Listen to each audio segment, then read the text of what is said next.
Good morning. Welcome to another Theory Thursday. Today, we're going over a pretty big concept. Where do you start when you want to learn jazz guitar, right? I've gotten a 5-step process here that'll hopefully give you some steps on starting your journey in jazz guitar.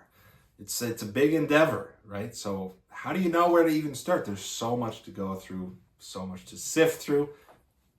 What's the first step, right?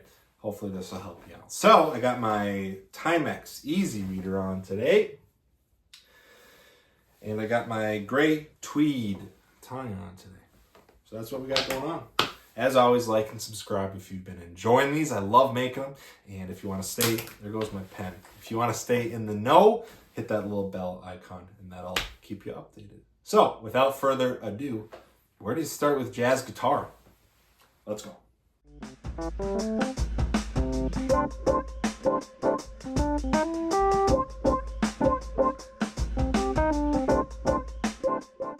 Hello, welcome back to the whiteboard. Today we're grappling with a huge concept here. Where do you start if you're trying to learn jazz guitar, right? Huge genre, right? Jazz guitar, because there's genres within jazz, right? Are we talking about smooth jazz? Are we talking about bebop, right? Are we talking about old time, swing, Dixieland, whatever? Where do you start, right?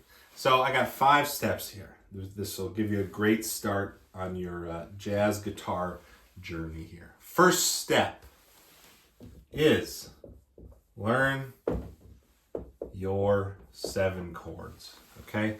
It's very rare, and I mean very rare in jazz, especially jazz standards in your real book, that you'll come across a strict, straight, normal triad. There's almost always something added to it, okay? Now, when I say learn your 7 chords, I'm talking about your major 7, your dominant 7, your minor 7, and of course, your diminished 7, right? Those are your 4 main 7 chords. Now, of course, some of these can change. You could have a minor major 7 that's pretty rare in itself. Of course, diminished could be a half diminished, and you can loop those in the same thing. But first step is learning your 7 chords, okay? It means anytime you see a C, it's usually a C major 7. Anytime you see a C7, right, that's a dominant 7. C minor is almost always going to be C minor 7. And then, of course, your diminished chords.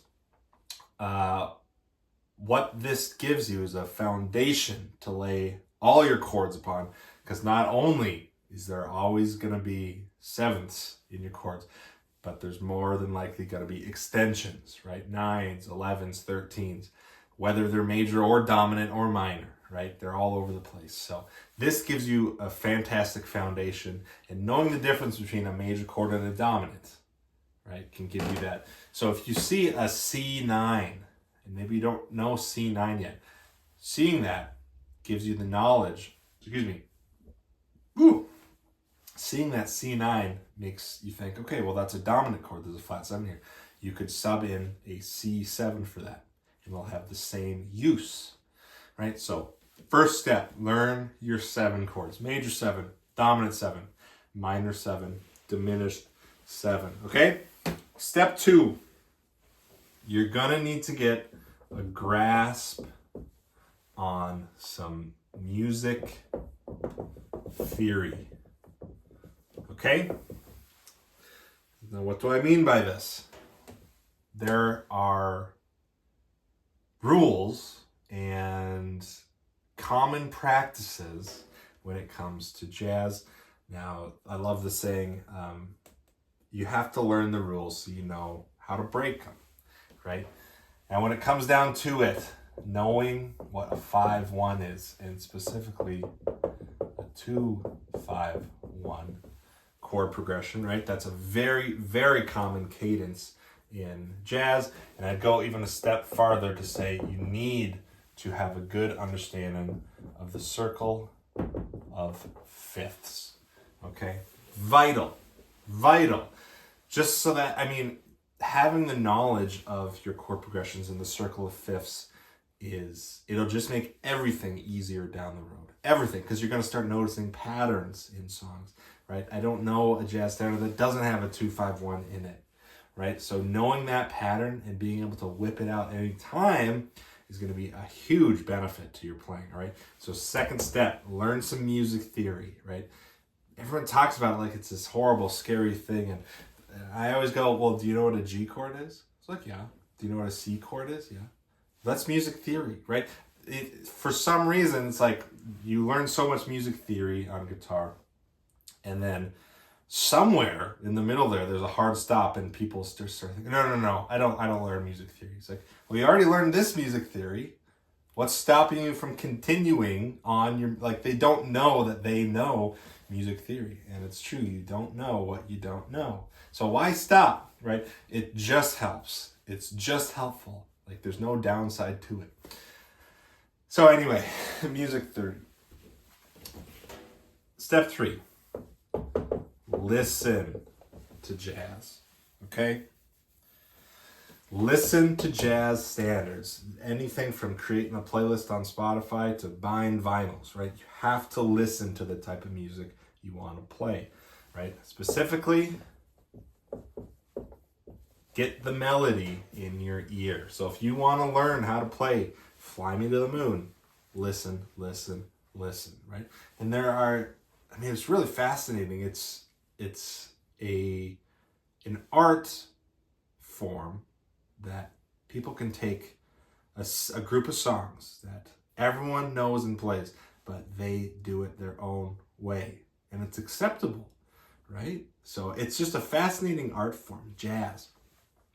So Frank Sinatra will sing it different than Ella Fitzgerald sang it, right? Or different than Bing Crosby sang it. Or you can tell that this person took inspiration from that person. It's just a fantastic art form. So if you want to learn a song, listen. Get that melody in your head.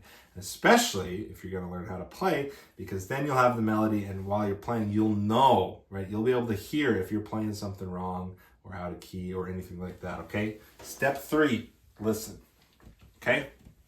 Step 4 and 5 is we're actually looking at a piece of music here, okay? Step 4, chords. Learn the song. Okay, let's stick with our Fly Me to the Moon example. You have the music in front of you, or maybe you listen to it so much you can hear what chords need to go on.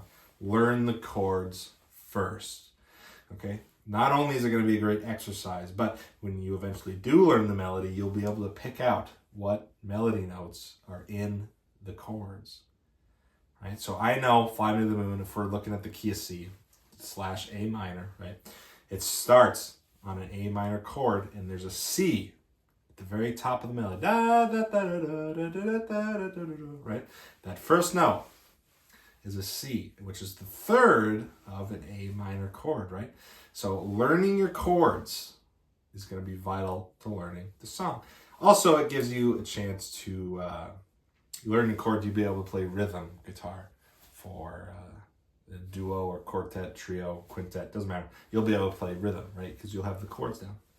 Not only that, but chords, if you're able to visualize where the chords are on the neck, especially if you pick a piece of the neck and try to stay in that area, right? Learning all your cage shapes so you can play in just one area. That is going to help with your improvisation down the road, right? When we talk about arpeggios and chord tones and all that, right? So learn the chords. And last step, melody. Learn it up the octave. Okay, what do I mean by that? You may have seen in one of my other videos, our piano chords and guitar chords are the same. Guitar is actually an octave away from regular C instruments. What the heck do I mean by that? When you're looking at specifically guitar music, okay, specifically guitar music, it's an octave off from where you're hearing it, okay? So, for an example, when you see 3, 4, 5, right? We're in treble clef. Let's stick with Fly Me to the Moon. First note of the song is a C. Now, on guitar music, you might think of that as first fret, second string, right? The B string, right? The top of your regular cowboy chord C, right? First fret. No, it's an octave away. Bump it up an octave. This is actually the E string, 8th fret, right? The top string all the way up to the 8th fret. That's where that note is. So I think that's enough for today. Write it down. It's a really helpful list. First, learn your 7 chords. You have to know them because every single chord here is gonna have something on it, right? Whether it's a 7 or extensions on top of it, right? That's just the genre of jazz. Having 7 chords down is a must. 2, start to grapple with some music theory concepts, specifically chord analysis, your cadences, the 5-1 specifically, 2-5-1, or 1-6-2-5-1, right? That's also a really popular progression. And knowing your circle of fifth down pat is going to help you out tremendously. Third, keep listening. Listen, right? Listen to jazz standards, especially the ones you want to play. Memorize the melody in your head, okay? That's going to help down the road. 4, you're finally down. You want to learn some music, right? Learn the chords first, okay? Learn the chords first. It'll help you learn the song. You'll be able to play rhythm guitar, and it's going to help you with improvisation down the road. Last, learn the melody, then learn it up the octave, because that's where everyone else is going to be playing anyway, and you're going to look foolish if you're playing a duo with a piano and they're trying to play chords with you and you're playing all the way down on the first fret, and everyone's going to lose the melody in the mix of chords, right? Because it's so low, it's not where it's supposed to be. Learn the melody up the octave, okay? That'll give you a great foundation on starting jazz guitar, and will help you progress. So I think that's enough for today. That's all I got. Hopefully you'll learn something and have some ideas about where you want to go. And any questions and comments and all that, obviously, as always, put them down in the comments. I love reading them and answering them. So hopefully you have a good rest of your day, and we'll see you for the next one. Thanks. Bye.